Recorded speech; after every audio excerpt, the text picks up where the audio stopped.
So those are the last couple pieces. And now we're ready to take this puff pastry from around the edges and just bring it into the apples, just like that, so that it sort of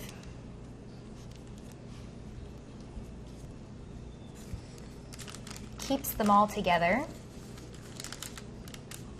You'll find some places you have to pull the dough a little more, and that's just on your rolling.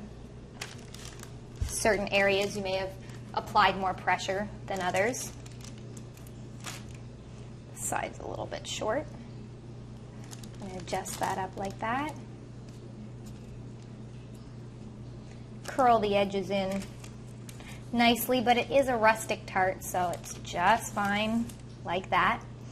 A little bit, instead of egg wash, a little milk that'll make it just golden, like an egg wash, but not quite as orange as when it gets there. And the final thing we need is I've got some cold butter. You hear me talk all the time about using room temperature butter. If you use room temperature butter in this case, it's going to be rather difficult to work with.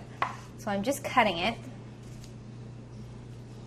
into small pieces because I'm going to dot the tart with the butter.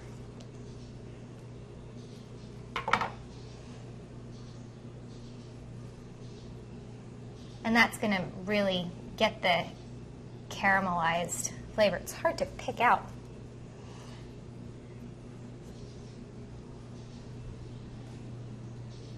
Because the brown sugar will combine with the butter, and that's what really gives you.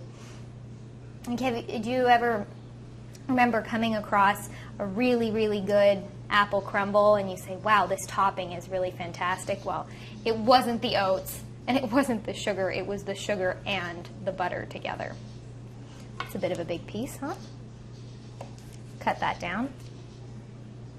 And there we go. The little dots of butter.